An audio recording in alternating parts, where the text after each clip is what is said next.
This episode of Fearless Rebel Radio is brought to you by You on Fire. You on Fire is the amazing 12-week online group coaching program that I run, where we build up your worth from the ground up so that it's no longer hinging on the way that you look. It's got personalized coaching from me and incredible community support, plus lifetime access.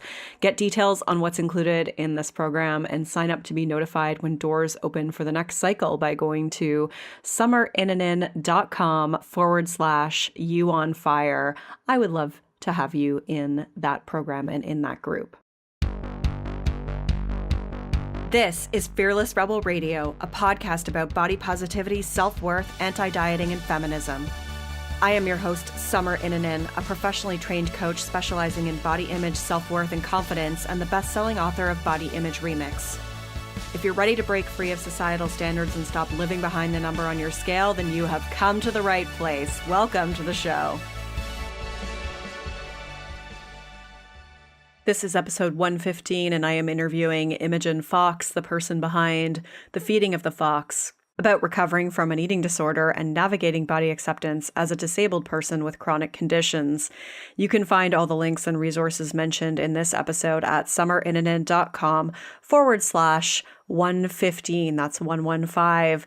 Before we begin, I gotta give a shout out to C. Zizzles, who left this amazing review. I want to be Summer Inanen's best friend. She's fantastic.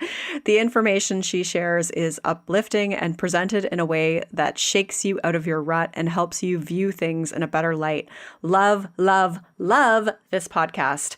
Oh, and I have a deep appreciation for the therapeutic value of profanity, so the occasional appearance of it in here feels real, not forced, not over the top, but like conversation with a friend. Did I mention how much I love this podcast? Thank you, Summer. Thank you so much, C. Zizzles. We can be friends. Just hit me up and we'll hang out sometime.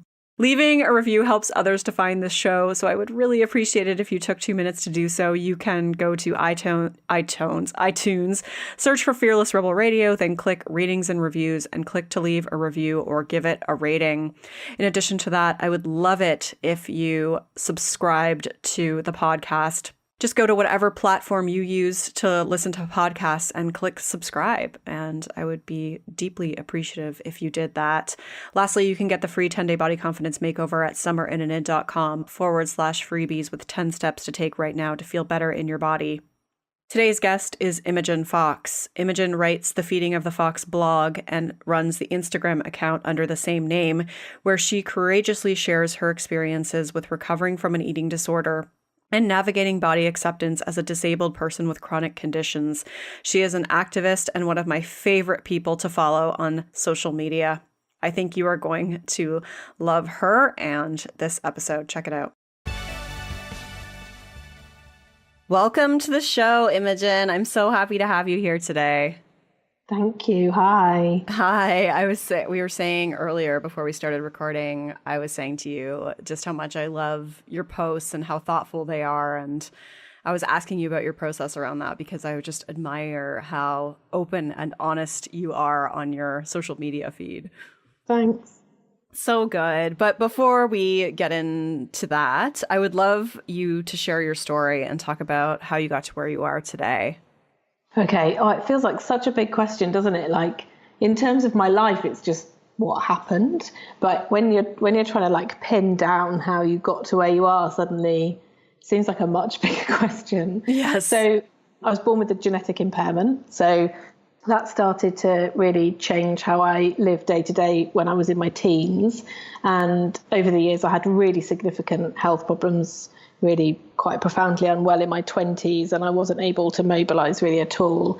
So I gained lots of weight, and I decided that I needed to look after myself, and I'm putting all these in ridiculous quote marks, and be healthy. And so I decided to go on a diet, and I, did the usual stuff and ended up just really probably more unwell than I'd ever been before, and realized that actually changing my body was never going to be the answer, and that changing my mindset was the best thing I could do to keep myself well.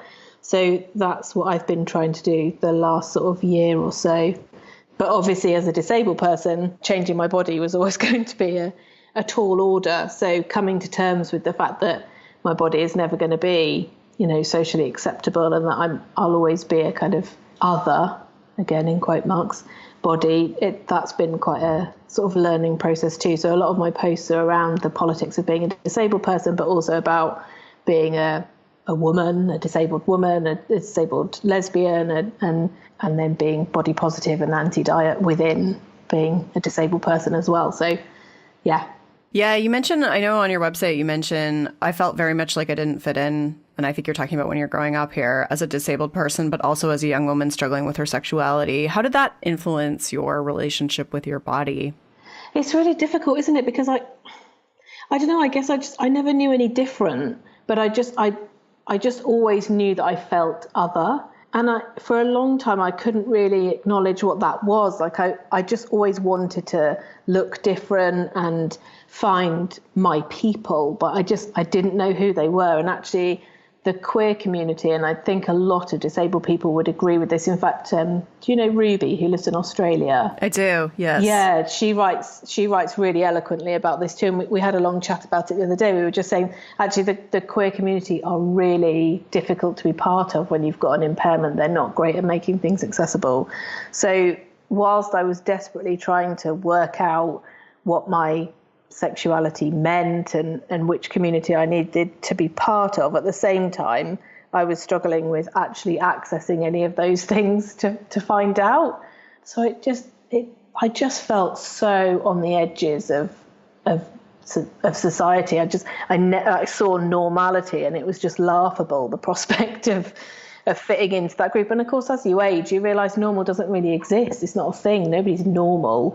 And that we all have our difficulties, that most people feel other in their body to some extent. But as a teenager, when you add in things like being queer and having an impairment, all of a sudden, those can feel really kind of daunting things to manage. How does it feel for you now? I think I just feel a lot more settled. Even while I was actively dieting, actually, I still felt a lot more settled. I felt really empowered as a woman. I definitely felt like I didn't need the queer community so much, mostly because I could never access it, and I'd managed to find a kind of comfortable place to be without being part of that. But I met my partner, my wife now, and we kind of made a life together, and that just made a nice little bubble for me. So I guess branching out didn't feel so important. But I mean, I hate to kind of keep bringing it back, but when you've got an impairment and things are difficult to access, it's not just physical access, but actually getting out to those kind of events and being part of a community anyway can just be incredibly difficult. So it was learning how to manage going without and being comfortable with whatever you could access, and learning to be grateful for those really little things. I guess my two closest friends have been a huge asset during that as well, being queer and disabled themselves. It was really comforting to have other people who felt settled in themselves. Mm-hmm. And what's it like for you, like having, you have a pretty big social media following. Does that give you a sense of community, or do you help other people feel less alone? Like, what do you notice about that? I really it's such a lovely little community that everyone's so lovely. It's just really nice. Oh, that's good. Yeah, it's really cute. I think the thing that I love most about it is that there's no expectation to be anything. So I post things and people message and they say, oh my goodness, I'm so grateful that you said that because I've been thinking that, or I've been feeling like this, or this is happening for me and I feel a bit better about it. I think actually, whilst I do get considerable support from them, mostly what I've realised is that we're all in the same boat, or there's so many of us in the boat that actually you kind of don't need to beat yourself up about it, because so many of us are in the same position. And that whole idea about removing the societal constructs and removing that idea that you have to be certain things and be productive and be thin and be healthy. On my page, there just isn't really any of that, because none of it's really an option. So it's nice to just be around other people who feel the same. Yeah, that's so great to hear. I'm glad that it's such a lovely experience for you. Because I think, it can be kind of a dangerous place sometimes when you're putting yourself out there. Yeah. Yeah. It's very, very occasionally I'll get a message from somebody saying, I eat this number of calories a day. And you're like, oh, you've so missed the point. Like, yes, move along. Yeah. But thankfully, they're few and far between. And nobody tells me that I need to be healthy because it's pretty obvious that's never going to happen. So, yeah, thankfully, I feel pretty fortunate.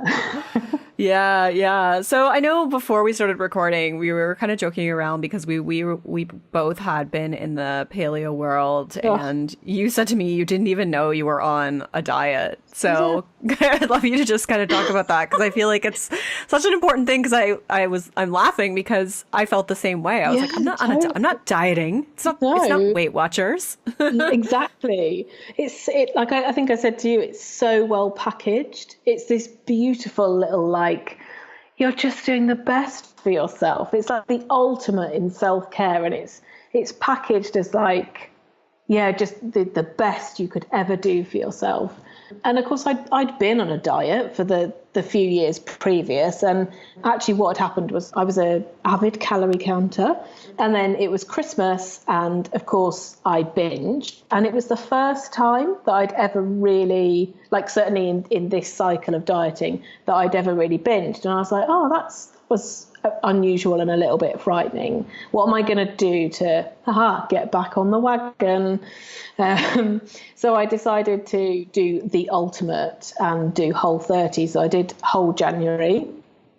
And after that, I was just like, wow, this is just amazing.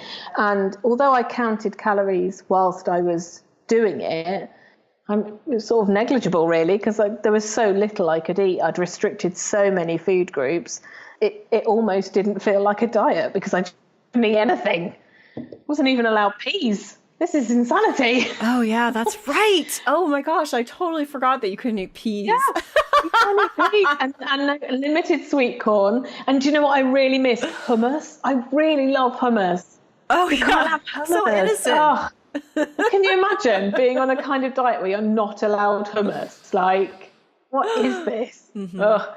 But yeah, they've cracked it with the marketing. Like, they are good on them. They've done a real one on the rest of us. So yeah, I had no idea. And then I found myself in rabbit holes of Googling paleo on Pinterest and pinning a billion different recipes for. Oh God, it's so boring, isn't it? Can you remember that? I can just remember spending hours and hours and hours, and because I was just starving. I was absolutely starving, like literally starving.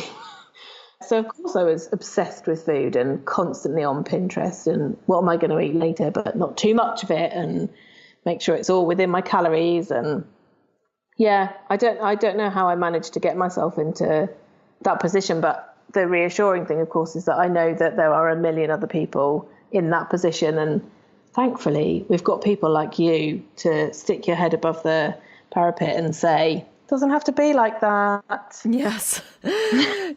Yes. Oh my goodness. I can relate to so much of that. And I know you mentioned your recovery from an eating disorder has been over the last year or so, and that you've been learning to be an intuitive eater. And I know in one of your posts from a while ago, you mentioned that this process has been messy and that it's like an uphill battle.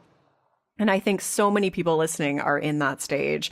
So I'd love you to share what that's been like for you and what your advice is to others who are experiencing that. Honestly, the first few months, I was just like, what am I doing? It actually felt more frightening than the prospect of remaining in the diet. And although what had become the most frightening was the binging, because I was just out of control by the end, because I was absolutely desperate for just some nutrition. And obviously you reach that point where your body's like, I don't care if it comes from an entire packet of biscuits, you just need to eat something. So I was just stuck in that cycle of restricting and binging. But oh my goodness, you just overthink everything. And I so said my heart out to the people in those early few months. It is just so hard. But genuinely the only thing you can do for yourself is keep going. Like, you just have to keep going, keep making those mistakes, keep realizing what it is. And the first few weeks I was like, well, this is like one giant binge. All I want to do is eat cake. But I hadn't eaten cake for like 6 years. Of course I wanted to eat cake. Like, I remember I was having a Skype call with Deanne Vincent. She's on Instagram. I think that's how you say her name. And she said, it was like very, very early on. And she said, what is it that you really want to eat? And I just said, I just can't stop eating biscuits. And she was like, well, what would be the worst thing that would happen if you kept eating biscuits? And I was like, well, I'd get fat. And she was like, and why would that be bad? And I was like, well, I mean, I hadn't really thought about that. She was like, just keep eating biscuits, Imogen. If that's what you need to do, just eat biscuits, because eventually you'll get sick of biscuits and you'll really want some broccoli. And it does happen eventually. I remember about 6 months in realizing that I hadn't realized that it had got easier. And all of a sudden, there wasn't an urgency around food. And I could plan a meal without the panic. And I could eat something without the constant overthinking afterwards. And all of a sudden, just really slowly, your body just eases into it, doesn't it? And eventually you can just think, actually, I'm not bothered. I'm okay without that. And maybe I fancy some of this. And like, you can leave a mouthful, which is laughable to a dieter, especially once you've calorie counted a meal, because you've got to eat every morsel. And now it's really nice. It's much more relaxed. I was saying to you just before, like, it's not perfect. I'm not 100%. I can eat anything without any anxiety. But I would say I'm a good 85 to 90% of the time just able to eat. And oh my goodness, the relief is unbelievable. That's so good. I'm just so grateful that you were able to articulate that, because it's been a while for me. And I think, when I work with clients and whatnot, I hear their experiences and I see those same struggles, but I think it's just so helpful to hear it from other people when you're in it yourself. So I feel like people are going to appreciate that you shared that. Without it sounding like a terrible plug, I did actually write a blog post about a month ago. And it was the end. So I wrote about what intuitive eating was, just a kind of 3-step guide. And then at the end of that, I didn't write for ages. And then I wrote a big post. And I was just saying, I haven't written because I had to live this. And this is what has happened to me as I've been living it. So actually, if you wanted to hear about that in more detail and probably slightly more eloquently put, that blog post might be worth reading. Yeah, I will link to that in the show notes. And please don't apologize for plugging. This whole podcast is plugging you. So tell everyone where they can find more things, more resources. This is good. You mentioned you hadn't, when you were meeting with the, I'm not sure if you said it was a dietitian who kind of said to you, and like, what would it mean if you were fat or if you were bigger? And I know in one of your posts you had said a huge wake up call for you was learning that the word fat phobia, and that there was a term for how you felt about fat people. What was that like for you to, open your eyes to that? And how have you worked towards undoing those beliefs? Well, first of all, I was absolutely horrified because I've been an activist all my life. Like, I was on the streets, I've been arrested, I was chained to things in my 20s. Like, I have been fighting for the rights of disabled people for a really long time. So I was absolutely horrified and so embarrassed when I realised that I had been taking part in the oppression of a group of people. It completely blew my mind. And of course, as soon as I realised and it all clicked into place politically, I was like, okay, that's it. This is how this has got to go. And I guess it just fitted in then with my kind of radical disability politics, that I had to be a radical fat activist, or certainly a radical ally to fat activists. Undoing it, however, in my own mind, has been a much bigger challenge. We're all capable of those two kind of parts in our brain, haven't we? The one where we know what we should be saying and doing, and we do our best to kind of act that out. And then the kind of thoughts that we say to ourselves and the things that nobody else hears or knows about, those were a lot harder to get my head around. And still today, I was just chatting to a friend the other day. My impairment means that I need to rest regularly, and knowing when to rest and when to move is still something I'm still finding really difficult. And of course, my brain immediately goes back to that, well, you probably shouldn't have too much lunch if you're not going out this afternoon, it's still a constant, like, no, that is absolutely not how this works. You absolutely don't have to earn food. You absolutely do not need to be a thin person. This is ridiculous. But you just have to be absolute. And thankfully, I'm absolute on my politics, so it's kind of a little bit easier to manage. But it's really hard going undoing those thoughts. And it's in our DNA. Like, I don't know about you, but I was brought up with a fat phobic mum. My grandma told me I had a pretty face if only I could lose some weight. And I dread to think what her mum said to her. It's literally in my blood. I'm talking about undoing decades and decades of harm in 5 months. Well, no. Funnily enough, it's just not a cure-all. But I'm absolutely working towards being in a position where I don't ever have fat phobic thoughts. Yeah, good. That's so great to hear. And I know you've lived as somebody with thin privilege and as somebody in a fat body. Yeah, absolutely. Yeah. What do you want people to understand about the difference between those experiences? I think what I find really difficult is those sort of, there's a lot on Instagram of young white women who still don't really understand that what their eating disorder tells them and how society perceives them are two very different things. They're saying the word privilege like they understand what it means, but unfortunately, mental health doesn't always add those two things together particularly easily. So they don't always act in a way that adds those up. Does that make sense? I feel like I've lost myself a bit there.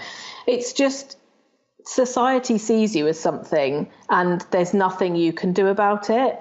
And if you play into that in any way, you're just perpetuating a cycle that keeps a group of people oppressed. I couldn't buy clothes. I couldn't get decent healthcare. I couldn't get into places easily. I was a full-time wheelchair user, so I definitely had like a lot of other stuff going on. But it was just really hard work all the time. And being a thin person, literally nobody notices you. Like, it was unbelievable, the difference in the way that men would communicate with me specifically. Women definitely communicated differently. I got more pity as a fat woman than I did as a thin woman. Like, the differences are really quite stark. And I don't think a lot of people realise that, because I don't think a lot of people have been quite the extremes maybe that I have. But I don't think people realise how much they're perpetuating it sometimes, even though they're saying that they're really trying to dismantle that, they're actually playing into it. So what would you like to see people do differently?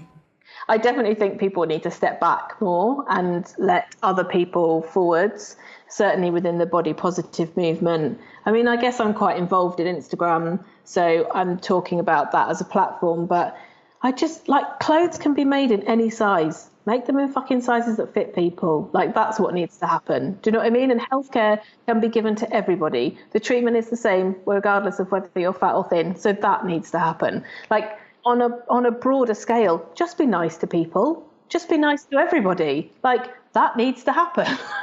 It's not about like, oh, well, do this for fat people and don't do this for thin people. It's be a decent human all the time to everybody. Like, there we go. That's a simple task. Yes. Yeah.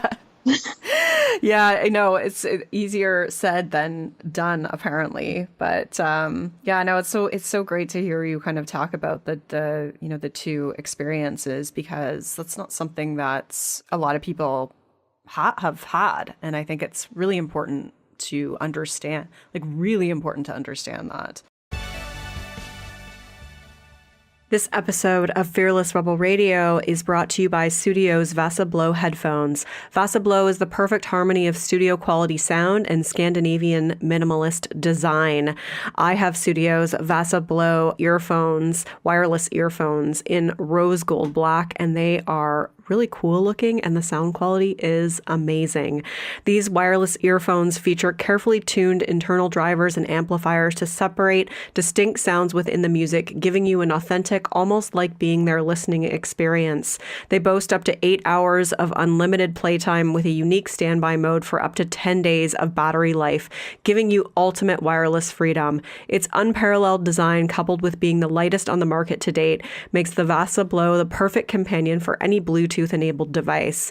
You can find the link to Studio's website in the show notes for this episode, or go to www.studio, that's SUDIO.com, and be sure to enter promo code FEARLESS, that's FEARLESS, at checkout to save 15% off any purchase. Their headphones are gorgeous, and they also provide free worldwide shipping. So I want to talk about just your experience with as a disabled person. Not too long ago, you wrote, "The prospect of loving my body right now is laughable. I'm in pain. I'm in the kind of pain that makes your eyes water." And you go on to say, "I am only just holding on to some remnants of sanity. Loving your body is the ideal, granted, but can we just not get caught up in setting more standards for marginalized people to fail?" Can you talk about that, the pressure that you feel or see? I think that pressure is across the board. I think it's worse for people who identify as disabled and trans and other marginalised groups, because they're already desperately trying to achieve something that they probably can't. But why do we need to love ourselves? Really, somebody sent me a list of questions for some kind of interview the other day, and the last question was, do you like your body, or are there still things you'd like to change? And I just was like, it's irrelevant. It's a body.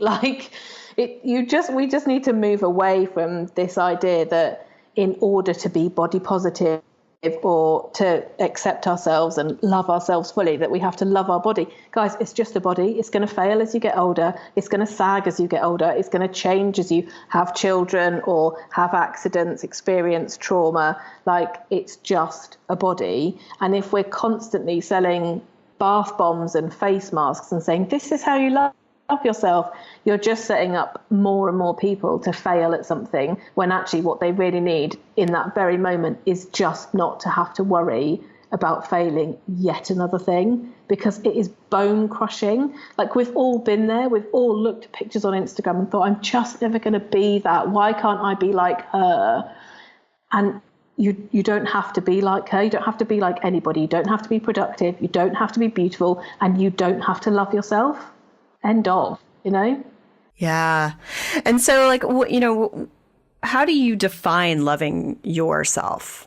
I wouldn't necessarily say I love myself, because I guess I'm trying to move away from that idea that there's a standard of how to love yourself. But what I try and do is take care of myself in the ways that I am most able to.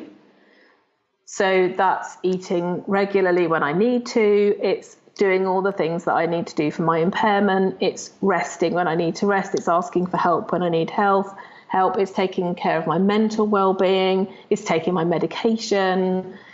There's a ton of things that I need to do in order to keep myself as well as possible. But also within that, I have to accept that sometimes I can't achieve that, and that's okay too.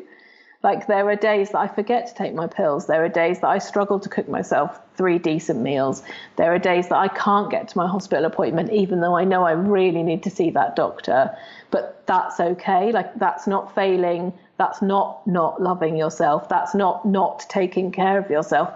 That's just accepting that life ebbs and flows, and that you don't have to worry about creating your own standards within your own mind, because they're just as dangerous as the ones set to us by society.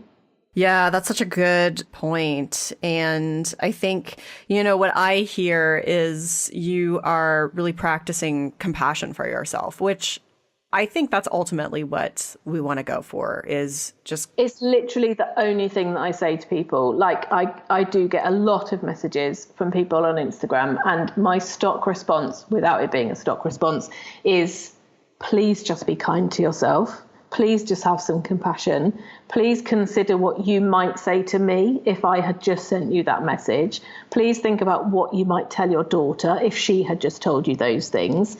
Like, can we all just please cut ourselves some slack? Because work is hard, and money is hard, and family is hard. And the last thing we need to do is come home at the end of the night and just beat ourselves up because we ate a Mars bar, or because we didn't get to the gym today, or because we didn't do that enormous list of things that we needed to do. Like, let's just all take a deep breath and be a bit nicer to ourselves. yes, it's so true. And I think, like, when I use the word love, or, you know, in that context, and I try not to use the word love your body, because I wholeheartedly agree with you that I don't think that you have to like the way it looks, or like the way it functions, or, you know, any of that stuff. Like, I do not think that's a prerequisite. I really think it's about having compassion for ourselves, and you know, treating ourselves with respect and kindness. That's what it is. That's all. Like, that's it. But that is a bare minimum, isn't it? That should be your absolute bare minimum. Like, when you're setting, if you're setting any kind of standard, let's set that one first. How about some compassion and some respect and some non-judgmental kindness? Like, if you just keep that as your absolute baseline, you'll struggle to fail. Because it's harmful to try to push positivity on people. Like, if you're telling someone to deny their feelings. And I think, you know, we have to accept and make space for those days when we hate our body, or hate ourselves, or hate our life, or you know, whatever is happening. Yeah, absolutely. So many people are caught up in a cycle of hating themselves and being frustrated. And we are so limited. We've got so much energy could be used on just being softer, being kinder, being more thoughtful for ourselves. We put so much energy into what we're doing for the kids and what we're doing for our friends. And let's just take a moment and deal with our own self, and sit with being uncomfortable and in pain and not enjoying our body right now, because those things pass. And the quicker we learn that, the quicker we can get comfortable in our bodies, the quicker it is to kind of move on and just say, all right, I don't need to worry about this right now. Yeah. One of the things I hear from people who have impairments or any type of condition that causes pain or limited mobility is that it's hard to find acceptance and appreciation for their body. What is your advice to them? Oh, it's a really tricky one. I get this question a lot, and I'm not sure I ever answer it the same way. I think you just have to acknowledge that your body is doing the best it can. Like, if you're still managing to deal with, what is that thing called where you take in oxygen and turn it into CO2 and it like energizes? Anyway, that thing, if you're still managing to make oxygen in your blood, like, then your body's doing something brilliant. Let's just, like, we just have to be grateful for those really small things. Your body is trying its hardest, and the chances are you've spent the last 20 years trying to starve it. So let's cut it some slack, first of all. Our health is such a privilege. Having a body that functions is such a privilege. Being able to be active and not have to worry about pain and limitations is a massive privilege. And it's not something that we're all gifted, but it's not something we're all entitled to. So for me, it was definitely about acknowledging that my body was doing the best it could, that I could probably do more to support my body and to look after it, and that actually I don't have to do anything or be anything in order for my body to be worthy, valuable, and important. But it's such a fight. It is a real, I do understand why people will roll their eyes at that. But it just comes back to compassion and kindness, doesn't it? Your body really is trying its hardest. it's filtering your urine, and it's digesting your food, and it's moving your feces, and it's like it's doing all these incredible, it's performing homeostasis. There we go. It's managing your blood pressure and your temperature, you know, seeing and thinking and hearing. Like, it's doing a lot, and it's shit that you're in pain, but just cut your body some slack. Yeah. Do you have any practices that you do to help you feel more grounded or grateful, to focus on those things? I take a lot of deep breaths. Yeah. And I realize that sounds really stupid, but the biggest thing that I do is I take a deep breath and I just say, I'm okay as I am right now. And I do that a lot, but I did used to be on a ventilator, and you can't take a deep breath when you're on a ventilator because something else is organising your breathing for you. So I recognise that that in itself is a privilege. But for those of us who are able to take a deep breath, that is definitely something really grounding. I also stroke myself a reasonable amount. Again, some people won't have movement in their limbs or they won't be able to feel it. I understand that that's a privilege, but I find just a little stroke can be a really kind of calming practice. And then over that, I try and rest and relax when possible. I also take painkillers if I need to. Yes. Everybody, take painkillers if you need to. Very important. So important. You don't have to. I know, it's like this idea that we have to fight through stuff and struggle. And I feel just take some painkillers. Yeah, that's such a health culture thing. And I think, I don't know, actually, I'm so curious to know, because I feel like the paleo world really instills this belief that if you have a chronic illness, you should be able to resolve it through food. Did you fall into that frame of mind? Did you kind of think like, I should be able to do this, or this should fix whatever's happening? 100%. Yeah. 100%. Just to be clear, my impairment is genetic. Like, there is a fundamental flaw in the genes that built my cells. Like, it's not going anywhere. But that said, there are things that I can do to make it more manageable. And obviously it's very different now to how it was when I was younger. And it's changed for lots of reasons.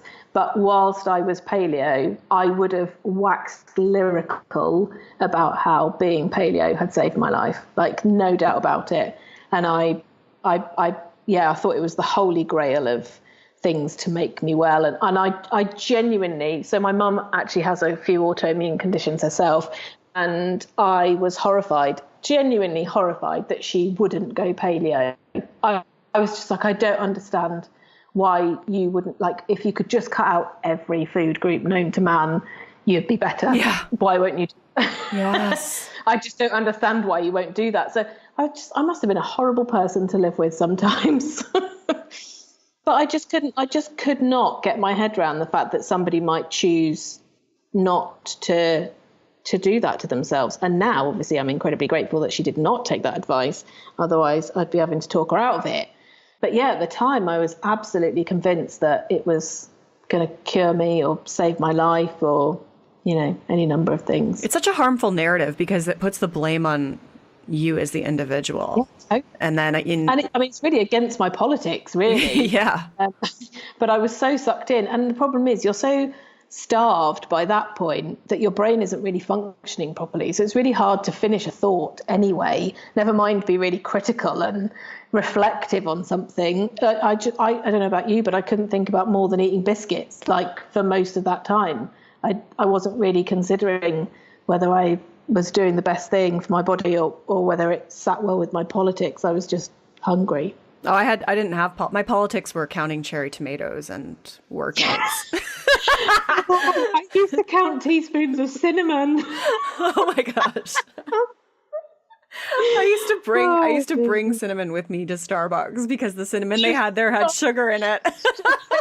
No, oh God. I was literally laughing to myself about it the other day because I'd put about 15 cloves of garlic in this curry that I was making, and I was just chuckling. I used to count the calories in these.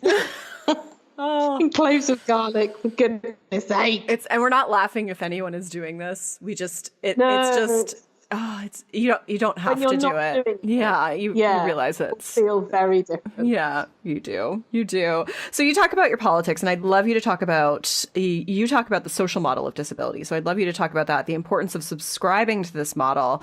So can you speak to what this is and how it relates to disability politics? Okay, so first thing to note is that probably in America you will have heard the person first version of disability rights politics. And this is not to say that that isn't an appropriate model to use. It's just not really what we subscribe to in the UK. And I think actually, whilst there's some really good articles, so if people are interested, you can read about why disability rights activists in the US still use person first. But person first basically says that you are a person with disabilities. So like you are a person of colour, it makes you a person before you're kind of a marginalised group. In the UK, we use the social model of disability, which makes me a disabled person.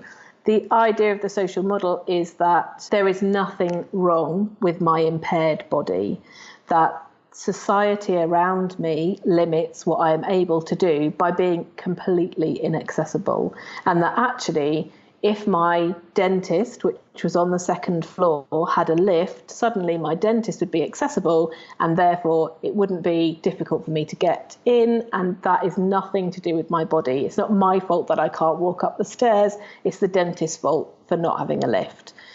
So that's kind of the basic ideas. The reason that we say a disabled person is because when you use the term disabilities, you imply that my body is flawed in some way. So we would tend to use the word impairment like we've done throughout this show, or condition, or health condition, or there's lots of variations, but primarily I use the term condition.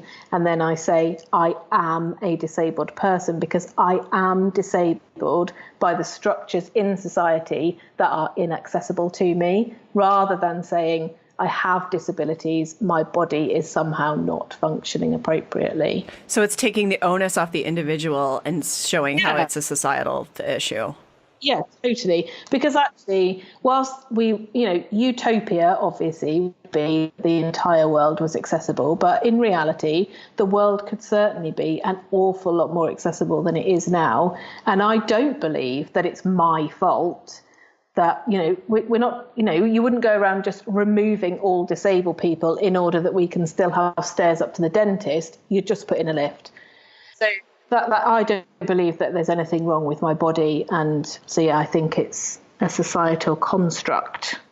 That's so interesting. So I wonder why, and I don't know what it is. I'm in Canada, so I don't know what model we use here. I need to inform myself on that, so I apologize. But I wonder why it is different in the US.